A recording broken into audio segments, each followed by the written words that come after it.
Distribution. Ninth house ninth అసలు చాలా important. Ninth house భాగ్యము అని అనుకుంటాం కానీ నైన్త్ హౌస్ D10కి సంబంధించినంత వరకు భాగ్యంకి సంబంధించింది కాదు. ఓహో, ఓకే. నైన్త్ హౌస్లో మనకు సాధారణంగా ఫాదర్ ఉంటారు D1లో అయితే. ఇక్కడ నైన్త్ హౌస్లో బాస్ ఉంటాడు. Okay, boss. ఓకే, బాస్తో సంబంధాలు ఎలా ఉన్నాయి, నీ గురువులతో నీ సంబంధం ఎలా ఉంది, నువ్వు వేరే ఊళ్ళు ఏమైనా ప్రయాణం చేసావా, travel house. Ninth house, 7th house, 9th house, 12th house travel houses. ఏం లేదు, ఫారిన్ ట్రావెల్ చూడాలి, చాలా సింపుల్. చాలామంది ఏదో కింద మీద పడిపోయి కొట్టేసుకుంటున్నారు, దీనికి ఏం లేదు. ఫారిన్ ట్రావెల్ చేయాలి అంటే 7, 9, 12 చాలా ఇంపార్టెంట్. అధిపతులు కానీ దశ అంతర్దశలు. 7th హౌస్లో ఉన్న ప్లేస్మెంట్ ఇంపార్టెంట్. 7th హౌస్లో ఉండాలి గ్రహము, 9వ హౌస్లో ఉండాలి గ్రహము, 12వ హౌస్లో ఉండాలి గ్రహం. ఓకే, ఉంది, ప్లేస్ అయి ఉంది, ఏ అధిపతి అయినా అవని అది. ఓహో, అది ఏ ఆధిపత్యాన్నైనా పొంది ఉండని, అక్కడ కూర్చొని ఉంది, అది ట్రావెల్ ఇస్తుంది. ఓకే, అక్కడికి వెళ్ళాక ఉంటావా ఉండవా అన్నవి మిగిలిన గ్రహాలను చూసి చెప్పాలి, అది ట్రావెల్ ఇస్తుంది. 7, 9, 12. ఇంకోటి ఏంటి అంటే మన వాళ్ళు చదువుకోవడానికి వెళ్తారు, 5th హౌస్. చదువుకోవడానికి వెళ్తారు, ఉంటారా లేదంటే ఆ తర్వాత దశలు చూసి చెప్పండి. 5వ ఇంటి కనెక్షన్ వచ్చింది, చదువుకోవడానికి వెళ్తున్నాడు. 9వ ఇంటి కనెక్షన్ వచ్చింది, చదువుకోవడానికి వెళ్తున్నాడు. ఓకే, 5th 7th కలిసి ఉన్నప్పుడు కలిసిన 7th హౌస్లో దశ నాథుడు ఉన్నాడు అనుకుందాం, అతను 5వ ఇంటి అధిపతి. సో చదువుకోవడానికి వెళ్తున్నాడు. ఓకే, అంతర్దశ నాడు 9వ ఇంట్లో ఉన్నాడు, పై చదువు చదవడానికి వెళ్తున్నాడు. ఓకే, అలాగే 4వ ఇంటి నుంచి 8వ ఇల్లు ఏమైంది, 11వ ఇల్లు అయింది, 11th హౌస్. ఇది సిటిజన్షిప్ పోగొట్టుకోవడానికి, అంటే ఇండియాలో సిటిజన్షిప్ పోగొట్టుకుని వేరే దేశంలో సిటిజన్షిప్ పొందడానికి. సో 11వ ఇల్లు దానిగా పనికొస్తుంది. ఓకే, ఓకే, మంచి, అదే కావాల్సిన మంచిదప్పుడు 11వ ఇల్లు మంచి చేస్తుంది. లేదా ఇక్కడి నుంచి ఆ 11వ ఇంటి దశలో వెళ్ళిన వాడు సిటిజన్షిప్ తెచ్చుకొని కానీ రాడు. ఇంకేముంది వచ్చిన. లేదా బాధకుడి దశలో D10లో లగ్నాన్ని పట్టుకొని D10 లగ్నాత్తు బాధకుడు ఎవరో చూడండి. ఆ దశ ఒకవేళ నడుస్తోంది, మామూలు దశలో వింశోత్తరలో నడుస్తోంది, అది కూడా బయటికి తీసుకెళ్తుంది. ఎందుకంటే ఆ దశ బాధ పెడుతుంది కాబట్టి. ఇక్కడ అన్ని ఇంట్లో చేసుకుంటాం, కంఫర్ట్ ఉంటుంది. అక్కడ ఆ కంఫర్ట్స్ ఏమి ఉండవు, మన వంట మనం చేసుకోవాలి, మన బట్టలు మనం ఉతుక్కోవాలి. కాబట్టి మీకు ఆ విషయాలు ట్రావెల్ హౌసెస్ చెప్పాను. 9th హౌస్లో ఇంకోటి ఏంటి అంటే గురువులు, వారి అనుగ్రహము లేక ఆగ్రహము. సో బాసెస్తో శుభ్రంగా ఉన్నావా లేదా, వాళ్ళతో ఏమైనా ఇబ్బంది వస్తుందా, 3-9 యాక్సెస్ నుంచి కూడా చూడొచ్చు. 3rd హౌస్ నుంచి కూడా కనిపిస్తాయి, 9th హౌస్ నుంచి కూడా కనిపిస్తాయి. లేదా నువ్వే ఇండిపెండెంట్గా బాస్ అయిపోతున్నావు, లగ్నాధిపతి 9వ ఇంట్లో ఉన్నాడు, లేదా 9వ ఇంట్లో ఎక్కువ గ్రహాలు ఉన్నాయి, వీడే టీచర్, ఇతనే టీచర్, బిగ్ ఎంటర్ప్రైజెస్ కూడా, లేదా కన్సల్టెంట్గా ఉన్నాడు, 10 మందికి గురువుగా కూర్చొని ఉండి అందరికి సలహాలు ఇస్తూ ఉంటాడు, ఇలా చేయి అలా చేయి అలా చేయి ఇలా చేయి అని చెప్తాడు. 9వ ఇల్లు చాలా ఇంపార్టెంట్. మీరు ఎక్కువ చెప్తూ ఉంటారు గురువు 5, 9 అట్లా గురువు టీచింగ్ చెప్తూ ఉంటారు. టీచింగ్, మంచి టీచర్గా పేరు పొందాలి 9th హౌస్. ఓకే, ఎక్కువ టీచింగ్ అని చెప్పాలి. 9th హౌస్ అంతా ధనుర్వేదము చెప్పడము, నేర్పించడము, ద్రోణాచార్యుడిలాగా అవతల వాళ్ళు వింటూ ఉండడం. ఓకే, లేదా ఇటుపక్క ఏకలవ్యుడు, అటుపక్క ద్రోణాచార్యుడు, ఇబ్బంది పడ్డవాడు అని చెప్పుకోవాలి. ఓకే, సో ఆ రెండిట్లో ఏం కాంబినేషన్స్ వస్తున్నాయో చూసి దశల్ని అప్లై చేసి చేయవలసి ఉంటుంది. ఇది సంగతి. ఇంకా అసలు main house 10th house. 10th హౌస్కి నిజానికి జీవిక అని పిలుస్తారు. 10th హౌస్లో 10వ ఇంట్లో దశాంశలో అన్నిటికంటే ఇంపార్టెంట్ హౌస్ 10th హౌస్ దశాంశలో. సో ఏమంటారు, నీవు ఉద్యోగం చేస్తున్నప్పుడు ఎలా ఉన్నావు, ఓకే, నీ కర్మ, ఓవరాల్ కర్మ ఏంటి, నీ ఉద్యోగం ఎలా ఉండబోతోంది, మేజర్లీ ఇవే తెలుస్తాయి. ఎందుకంటే మీరు చాలాసార్లు 10లో ఒక గ్రహం ఉందంటే అది ఎక్కువ ఉద్యోగం వైపే ఫోర్స్ చేస్తుంది, మిమ్మల్ని అటువైపే నడిపిస్తుంది అని చెప్తారు 10లో గ్రహం ఉంది అంటే. మరి ఇందాక మన డిస్కషన్లో 5th 8th ఉంటే 10thలో ఉంటే అసలు చెయ్యడు అనుకున్నాం కదా. పంచమాధిపతి, అష్టమాధిపతి 10వ ఇంట్లో ఉన్నారు, ఉద్యోగం చేయడు, అసలు చేయడు అనుకున్నాం. అంటే అది ఎలాంటి గ్రహం అయినా సరే మామూలుగా అంటే అంత స్ట్రాంగ్ అనం నార్మల్గా ఏ గ్రహం అయినా అది సరే, ఉద్యోగం నేను వైపే మీకు ఇంకొంచెం విశదీకరిస్తాను, ఇంకొంచెం క్లారిటీ ఇస్తాను. ఫర్ ఎగ్జాంపుల్ మేష లగ్నమే తీసుకోండి, ఈజీగా ఉంటుంది. 10th క్యాప్రికాన్ 10th ఏమో ఒక మకరము, అది క్యాప్రికాన్. అక్కడ రవి కుజులు ఉన్నారనుకుందాం. ఓకే, దిగ్బలంలో ఉన్నట్టు. దిగ్బలంలో ఉన్నట్టు కొద్ది కాలం ఉద్యోగం చేయగలడు. ఆ తర్వాత ఓకే ఉద్యోగం చేయడం కష్టం అవుతుంది. 5th 8th కలిసి లార్డ్స్ ఉన్నారని. D10 లో ఉంటే, ఓ దిగ్బలంలో ఉన్నా కూడా అక్కడ దిగ్బలంలో ఉన్నా కూడా ఉద్యోగం చేయడం కష్టం అవ్వచ్చు, ఇబ్బంది అవ్వచ్చు ఉద్యోగం చేయడం. ఓకే, పంచమాధిపతి ఉన్నాడు కాబట్టి. అతను వేరే ఆలోచన లేదా చాలా పెద్ద పొజిషన్లో ఉద్యోగం చేస్తున్నాడు, బాగుంది. సాధారణమైన ఏదో క్లర్క్ ఉద్యోగం చేస్తున్నాడు, ఆ ప్లేస్లో ఏదో చిన్నపాటి ఉద్యోగం చేస్తున్నాడు, సాధారణ చేయలేడు. ఉద్యోగం, గుంపులో గోవింద ఉద్యోగం చేస్తున్నాడు, చేయలేడు. ఆ మొత్తం ఆ ప్రెమిసెస్ అంతటికీ అతనే యజమాని, ఐఏఎస్ ఆఫీసర్ అయి ఉన్నాడు, చేస్తాడు. ఇప్పుడు ఇన్వెస్ట్ చేసి బిజినెస్లు అంటారు. అప్పుడు కూడా చీకాకులు ఉంటాయి. అది కామన్. 8th లార్డ్ 10th హౌస్లో ఉంటే ఎప్పుడెప్పుడు ఉద్యోగం మానేద్దామా అన్నది పీక్తూ ఉంటుంది. 5th హౌస్ లార్డ్ అక్కడ ఉన్నా కూడా అదే. కాకపోతే ఐఏఎస్ ఆఫీసర్కి చిన్న అడ్వాంటేజ్ ఏంటంటే పవర్ ఉంటుంది. పంచమాధిపతి రాజ్యంలో ఉన్నాడు, తాను సంతకం పెడితే ఓ పెద్ద ఫైల్ మూవ్ అవుతుంది. అది పెద్ద ఆత్మసంతృప్తిని ఇస్తుంది. నేను ఇంతటి గొప్పవాణ్ణి అన్న ఆత్మసంతృప్తి కోసమైనా ఆగుతాడు, రైట్. ఇప్పుడు 3వ ఇంటి అధిపతి బుధుడు కూడా ఉన్నాడు, మరో ఇంత చికాకు పెడుతుంది. ఎంత తొందరగా ఉద్యోగం మానేసి బయటకు వచ్చేసేయాలి అని. ఈవెన్ ఐఏఎస్ ఆఫీసర్ అయినా కూడా. అవును, ఎందుకంటే నచ్చక, సిస్టమ్ నచ్చక, విషయం నచ్చక ఏదో ఊహించుకొని వస్తారు, ఆ తర్వాత మళ్ళీ మానేయాలనుకుంటారు. ఇవి తర్వాత 10th హౌస్లో గ్రహం ఉంది, ఆ దశ నడుస్తోంది, ఉద్యోగం వైపే వెళ్ళగలడు. బిజినెస్ వైపు వెళ్తే గొప్పగా లేదు, అన్లెస్ మిగిలినంతా కూడా చూడవలసి ఉంటుంది. 199% ఉద్యోగంలోనే ఉంటాడు, బిజినెస్ చేసే అవకాశం లేదు. ఇది నేను విన్నాను, మీ క్లాసుల్లోనే విన్నది. ఎందుకంటే 10వ ఇల్లు ఒకరి కిందని సలాం కొట్టే జాబ్ని ఇస్తుంది. 10వ ఇల్లు ఒక క్లరికల్ జాబ్, స్టెబిలిటీ ఉంటుంది, ఉద్యోగం పోదు, కానీ ఎప్పుడూ ఒక వ్యక్తికి కింద పనిచేసేవాడిగా ఉంటాడు. అంటే తన పైన ఎప్పుడు ఒక బాస్ ఉంటాడు, తాను కింద పని చేస్తున్నాడు, తాను ఎప్పుడు సొంతంగా పెట్టడానికి ప్రయత్నం చేయడు. ఇది చేయడని నేను చెప్పడం లేదు, ఎందుకంటే ఒక వ్యక్తి ఉన్నాడు, ఆ కంపెనీలో ఆయన వైస్ ప్రెసిడెంట్, చైర్మన్కి డైరెక్ట్గా రిపోర్ట్ చేస్తాడు. CEO చైర్మన్ కొడుకు, కానీ కంపెనీ చైర్మన్ ఏమో ఈ సీఈఓని మానేసి తన కొడుకుని మానేసి ఈ వైస్ ప్రెసిడెంట్ దగ్గరికి వచ్చి సలహాలు తీసుకుంటూ ఉంటాడు. ఏం చేద్దామండి, మీరు చెప్పండి, మీకు ఇంత అనుభవం ఉంది కదా అని. 10వ ఇల్లు మంచి ఉద్యోగంలో ఉన్నట్టేగా, కాదని ఎందుకు అనుకోవాలి. కాకపోతే ఆ చైర్మన్కి ఈయన విధేయుడు, ఇతను మానేలేడు, ఉద్యోగం మానేసి వెళ్ళిపోతానని అనలేడు. ఎందుకంటే నన్ను ఇంత వాళ్ళ కొడుకు కంటే నన్ను బాగా చూసుకుంటున్నాడు, నేను ఎలా ఉద్యోగం మానేస్తాను కదా. అప్పుడు మీకు ఒక దిగ్బంధం లాంటిది, వెళ్ళలేము. మానేయాలని ఉన్నా, నాకు నేను ఏదైనా చేసుకుందాం అని ఉన్నా చేయడానికి కుదరదు. ఓకే, అప్పుడు అది అలాంటి గ్రహాలు మీకు 10th హౌస్లో ఉపయోగపడతాయి. అలాంటి చోట 3వ ఇంటి అధిపతి, 8వ ఇంటి అధిపతి, పంచమాధిపతి జనరల్ జాబ్స్కి ఇబ్బంది పెడతాయి. కానీ మీరు జ్యోతిష్కుడు అనుకుందాం, అష్టమాధిపతి 10వ ఇంట్లో ఉన్నాడు, జ్యోతిష్కుడు, మీ పని ఏంటి? ఇదే కన్సల్టేషన్స్ చేయడం. రోజు ఒకరికే చేస్తారా కన్సల్టేషన్లో? చేయరు. ఇవాళ ఒకరికి చేస్తారు, రేపు ఇంకోటికి చేస్తారు, అవతల ఇంకోటికి చేస్తారు. అది స్టెబిలిటీ లేదు. ఇవాళ 10,000 వస్తాయి, రేపు 2,000 వస్తాయి, మరుసటి రోజు 3,000 వస్తాయి, రోజు 0 వస్తుంది. స్టెబిలిటీ లేదు. సో 9 to 5 జాబ్ కాదు అది. ఓకే, అలాగే అతను ఆయిల్ కంపెనీలో పనిచేస్తున్నాడు, Indian oil corporation, HPCL, government job. Okay, 8th lord 10th house, మేషలగ్నము, అష్టమాధిపతి కుజుడు, 10వ ఇంట్లో ఉచ్చులో ఉన్నాడు. ఏం చేస్తారో తెలుసునా, ఇలాంటి వాళ్ళని తీసుకొని వెళ్ళి షోర్లు వేస్తారు, రిగ్గులు దేరేస్తారు, కుటుంబాన్ని తీసుకెళ్ళాడు. ఉచ్చులో ఉన్నా కూడా ఇక్కడ ఇబ్బంది. దిగ్బలంలో ఉన్న గ్రహాలు ఏం చేస్తాయో నేను మీకు ఇందాక అడిగారు, చెప్తాను నెక్స్ట్ టైం, చెప్తాను నెక్స్ట్ క్లాస్లో. సో పెళ్ళాన్ని తీసుకెళ్ళాడు, షెల్ కంపెనీలో ఉద్యోగం చేస్తాడు, లేకపోతే పెళ్ళాన్ని తీసుకెళ్ళాడు, 5 లక్షల జీతం ఉంటుంది, పెద్ద విల్లా ఉంటుంది. భార్యని మాత్రం సైట్కి తీసుకెళ్ళలేడు, రోజు భార్యతో ఉండలేడు, ఫోర్స్డ్ బ్యాచులర్గా ఉద్యోగం చేస్తూ ఉంటాడు, వాళ్ళతోని వీళ్ళతోని కూర్చుని కబుర్లు చెప్తూ ఉంటాడు. సాయంత్రం ఈ రోజుల్లో కొంతమంది కొద్ది రోజులైనా చేస్తాడు అలా. ఓకే, ఇది 10th హౌస్కి సంబంధించిన విషయం. ఇంకా చాలా చెప్పచ్చు.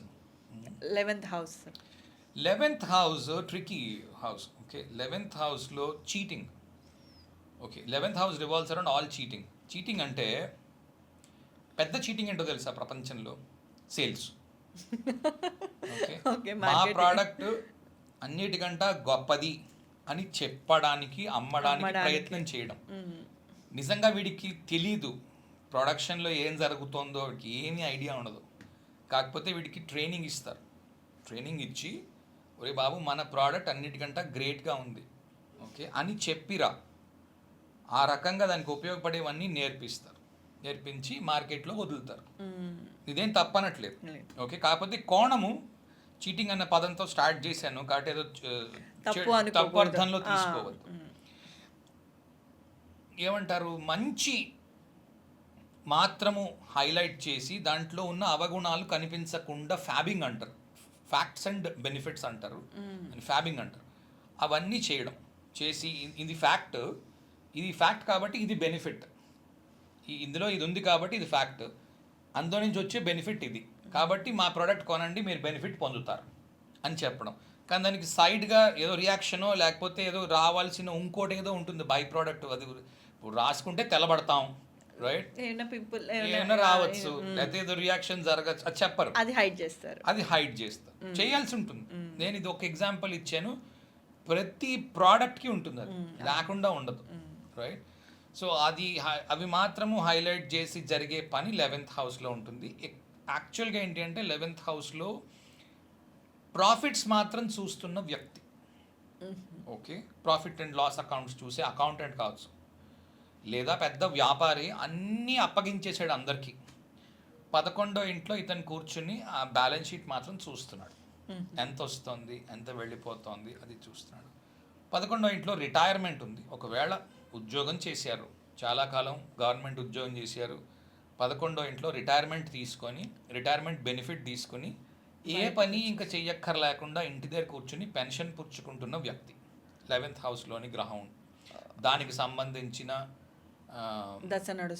నడుస్తూ ఉంటే, లేదా 11వ ఇంట్లో గ్రహం ఉంటే చేయవలసింది పెద్దగా ఏమీ లేకపోయి లాస్ ఎంత వచ్చింది, ప్రాఫిట్ ఎంత వచ్చింది, ఈ నెల ఈ ప్రోడక్ట్ సేల్స్ అనేది తగ్గింది, ఈ నెల ఈ సేల్స్ ఎందుకు పెరిగింది, ఇవి చూసుకుంటున్నవాడు, ఓవరాల్ మానిటరింగ్ చేస్తున్నవాడు బిజినెస్లో ఉంటే. ఉద్యోగంలో ఉంటే మాత్రం ఇది స్టెబిలిటీని ఇవ్వదు, ఇబ్బందిని తీసుకొస్తుంది, జాబ్ చేంజెస్ చూపిస్తుంది. చదువుకుంటున్న వాడికి కొత్త చదువులు నేర్పిస్తుంది. ఓకే, ఎందుకంటే 5th హౌస్ నుంచి 7th హౌస్ ఇది కూడా నేర్చుకుంటున్నారు. అంటే ఇక్కడి నుంచి కూడా ఈ దశల్లో కూడా చదువు కొనసాగిస్తున్నారు. 11వ ఇంట్లో ఉన్న గ్రహం ఉంది, ఆ దశ అంతర్దశ వచ్చాయి, చదువు కొనసాగుతోంది, చదువు ముందుకెళ్తోంది. ఇప్పుడు సోషల్ మీడియా నెట్వర్కింగ్ కూడా దీంట్లోనే వస్తుంది. 11వ ఇంట్లోంచి వస్తుంది, ఎందుకంటే కాలపురుషులో రాహు శని కదా. 11వ ఇంట్లోంచి వస్తుంది, 3rd ఇంట్లోంచి వస్తుంది. సోషల్ మీడియా నెట్వర్కింగ్ 3వ ఇల్లు ఎక్కువ, దాని తర్వాత 11వ ఇల్లు. సో 11, 3 కనెక్షన్లో ఉన్నాయి. సోషల్ మీడియాలో ఉన్నాడు వ్యక్తి, సోషల్ మీడియాలో ప్రమోషన్స్ అదే చీట్ చేస్తున్నాడు, సోషల్ మీడియాలో అడ్వర్టైజ్ చేసుకుంటున్నాడు, తనని తాను బ్లో అప్ చేసుకుంటున్నాడు. యాక్చువల్గా చీటింగ్ అన్న మాట పదం తప్పు, కానీ లేదా ప్రమోట్ చేసుకుంటున్నాడు అని వాడాలి, that is the right word. అది 11th హౌస్కి సంబంధించిన విషయం. ఇంకా 12వ ఇల్లు సార్, లాస్ట్గా 12th హౌస్. చాలామంది అనుకుంటారు ఇది పనికిరాని ఇల్లు, మంచి ఇల్లు కాదు అని. 12th హౌస్లో ఉన్నవాళ్ళు ఐసోలేషన్లో ఉద్యోగాలు చేస్తున్నవాళ్ళు. ఫర్ ఎగ్జాంపుల్, మీ కుటుంబం అంతా ఇక్కడ ఉంది, మీరు ఒక్కరు విదేశంలో పనిచేస్తున్నారు. ఫర్ ఎగ్జాంపుల్ బాస్టన్లో ఉన్నారు, కాలిఫోర్నియాలో ఉన్నారు, బే ఏరియాలో ఉన్నారు. ఓకే, మీ వాళ్ళంతా ఇక్కడ ఉన్నారు, మీ చుట్టాలు కూడా యూఎస్లో ఉన్నారు, కానీ ఎవరు బే ఏరియాలో లేరు. 12th హౌస్ అలా ఉపయోగపడుతుంది. మంచి ఉద్యోగం విదేశంలో రావడం, మంచి డాక్టర్ అవ్వడం 12th హౌస్ నుంచి వస్తుంది. ఎందుకంటే 12th హౌస్ ఏంటంటే ఐసోలేషన్ అంటాం. అంటే రోగి ఉన్నాడు, జ్వరం వచ్చింది, ఒరే వాడి దగ్గర పడుకోకుండా వాడికి జ్వరం ఉంది మీకు అంటుకుపోతుంది అంటారు. లేదా వాడు ఏదో దగ్గుతున్నాడు, ఆ వైరస్ మీకు సోకుతుంది అంటారు. 12th హౌస్ అది. అలాంటి వాళ్ళని అతను ట్రీట్మెంట్ ఇస్తున్నాడు 12th హౌస్. లేదా బాగా దూరం ఎక్కడో ఉన్నాడు, అక్కడ పనిచేస్తున్నాడు 12th హౌస్. లేదా మెంటల్ హాస్పిటల్లో పనిచేస్తున్నాడు, లేదా పోలీస్ స్టేషన్లో పనిచేస్తున్నాడు, లేదా జైల్స్లో పనిచేస్తున్నాడు. ఊరికి దూరంగా ఒక కంపెనీ ఉంది, అది ఏదో న్యూక్లియర్కి సంబంధించిన పని చేస్తోంది, అక్కడికి అందరినీ అలవ్ చేయరు, ఐసోలేషన్లో ఉంచుతారు, అట్లాంటి చోట ఇతను పని చేస్తున్నాడు, అది 12th హౌస్. అందరినీ రానివ్వరు, ప్రైవేట్ ఏరియా, మిలిటరీలు కూడా ఒక్కొక్కసారి కనిపిస్తాయి అక్కడ. ఓకే. ఓకే, 3rd హౌస్ కనెక్షన్లో 12th హౌస్. సో అంటే ఇప్పుడు మన దగ్గర అలా కనబడదు కానీ, థర్డ్ మిలిటరీ.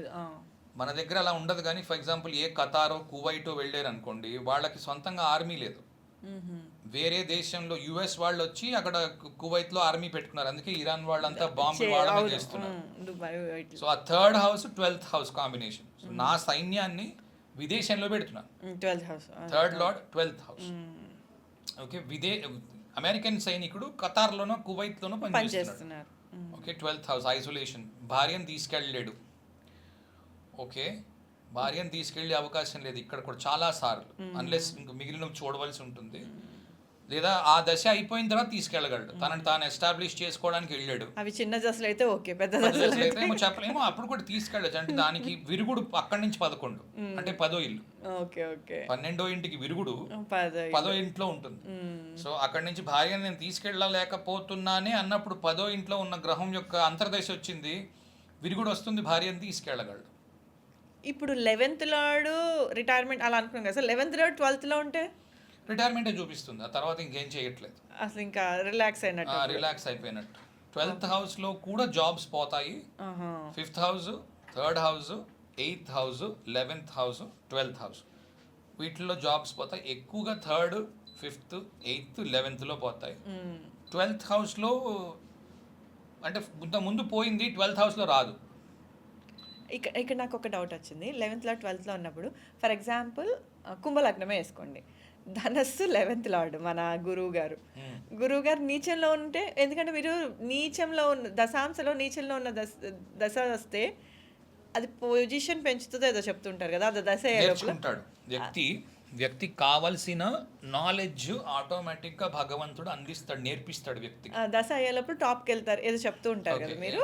మరి అప్పుడు 11th to 12th ఎగ్జాంపుల్ కుంభలగ్నము, లాభాధిపతి 12వ ఇంట్లో ఉన్నాడు అనుకుందాం, ఆ దశ వస్తే నీచలో ఉన్నాడు గురువు. దశ నేర్చుకుంటాడు. ఏం నేర్చుకుంటాడు? ఫస్ట్ సాజిటేరియస్ ఆధిపత్యం తీసుకోండి. ఓకే, 12వ ఇంటి ఆధిపత్యంలో గురువు. ఓకే, సో గురువు ఏదైనా ఒక గురువు వచ్చి అతనికి నేర్పించటం. ఓకే, కాలేజ్లో మెంటార్షిప్ దొరకడం, ఆ మెంటార్షిప్ ద్వారా అది యుఎస్లోని కాలేజ్, అక్కడ మెంటార్ దొరికాడు, అతని దగ్గర చాలా విషయాలు నేర్చుకున్నాడు, వీడికి తెలిసింది గోరంత కూడా లేదన్న విషయం అక్కడికి వెళ్ళాక తెలిసింది, అతను పెద్ద గురువుగా చేసుకుని అన్నీ నేర్చుకున్నాడు. సో జీవితానికి కావాల్సిన బోల్డ్ అంత స్కిల్ సెట్ వచ్చింది ఆ నీచలో ఉన్న గురువు యొక్క దశలో. చాలా నీచలో ఉన్న దశలో ఏంటంటే మనిషిని పూర్తిగా కిందకి లాగేసి నేల మీద కూర్చోబెట్టి పైన గురువు ఉంటాడు, నేర్పిస్తూ ఉంటాడు, నేర్చుకో అని. అప్పుడు ఏమి చేయకుండా ఉండకుండా గురువు వచ్చేవాడికి మారిపోయింది, నేర్చుకుంటూనే ఉంటాడు. గురువేనే కాదు, 12వ ఇంట్లోని 11వ అధిపతి ఉండడము, నీచలో ఉన్న గ్రహం ఉంది, నేర్చుకోవడానికి ప్రయత్నం చేస్తాడు వ్యక్తి. ఉచ్చలో ఉన్నాడు, తానకు వచ్చింది మిగిలిన వాళ్ళకి నేర్పించడానికి ప్రయత్నం చేస్తాడు.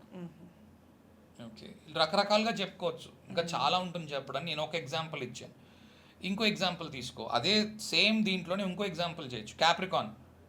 ఓకే, ఎందుకంటే గురువు కుంభ లగ్నము, లాభాధిపతి గురువు మకరంలో ఉన్నాడు.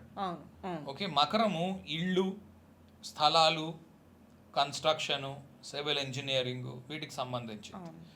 ఓకే, అవి చేయడానికి వెళ్ళి నష్టపోయినవాడు. ఓకే, దాంట్లో లాభం వస్తుంది అనుకున్నాడు, లాభం రాలేదు, నష్టపోయాడు. కానీ తెలుసుకున్నాడు లైఫ్లో, అచ్చా ఇది కట్టేమో, ఇంత కడితే ఇంత వస్తుంది అనుకున్నా, ఇంత రాలేదు, ఇది పెద్ద లెసన్, ఇక్కడ నుంచి ఇది నేను నేర్చుకున్నాను, ఇప్పుడు నేను ఇక పైన ఇలా కడతాను, ఇలా చేస్తాను. ఓకే, అది పెద్ద లెర్నింగ్ వస్తుంది దాంట్లోనే, నీచిలో నుంచి లెర్నింగ్ వస్తుంది. నేను అంటాను అది రావాలి, అది నీకు ఎర్లీ ఏజ్లో వచ్చింది అనుకో, అడ్వాంటేజ్ ఏంటంటే ఓహో ఇవి తప్పులు, ఇలా చేయకూడదు, ఇక్కడి నుంచి ఫెయిల్యూర్ వస్తుంది అనమాట, మనం జాగ్రత్త పడతాం. అది ఏ మధ్య వయస్సు దాటేకి వచ్చింది అనుకోండి, D10లో నీచ, అప్పుడు కూడా నేర్చుకోవచ్చు. కానీ వ్యక్తికి అంత ఓపిక ఉందా లేదా, అది ఎంత పెద్ద తప్పిదము, దాంట్లో నుంచి ఎంత నష్టం జరుగుతుంది, అవి మనం చూడవలసి ఉంటుంది. కానీ ఖచ్చితంగా నష్టపోతాడని కూడా చెప్పలేం. ఇప్పుడు 11th లార్డ్ 12th హౌస్, వేరే దేశంలో ఉన్నాడు, ఏం నష్టపోవట్లేదు. ఎందుకంటే 12వ ఏళ్ళకి నువ్వు సిగ్నిఫికేషన్ ఇచ్చేసావు, 12వ ఇంటిని శాంతపరిచేసావు. ఏమని వేరే దేశంలో ఉన్నావు, నష్టాన్ని తీసుకురాదు ఇప్పుడు అది. అర్థమైంది. మీరు చాలాసార్లు చెప్తుంటారు ఇక్కడ ఉంటే ప్రాబ్లం ఫేస్ చేస్తూ ఇక్కడ ఉంటారు. ఉంటే ప్రాబ్లం ఫేస్ చేస్తా. వేరే దేశంలో ఉన్నాడు, 90% ప్రాబ్లం లేదు, యాక్చువల్గా చాలా హ్యాపీగా ఉన్నాడు, నేర్చుకుంటున్నాడు, కొత్త దొరికింది నేర్చుకోవడానికి అవకాశం.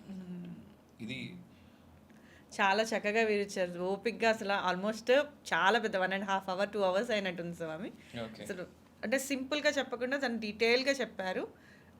ఇప్పుడు భావాలు వీటిల్లోనే రాస్తత్వం కూడా కొంచెం ఇంక్లూడ్ చేశారు, బట్ స్పెషల్గా రాస్తత్వం గురించి కూడా ఇంకా చేద్దాం, మాట్లాడుకుందాం. విడిగా చేద్దాం. ఒక వీడియో ఒకటే 2-3 వీడియోలు చేయాలి. ధన్యవాదాలు రైట్, గురుగారు. థ్యాంక్ యూ, నమస్తే.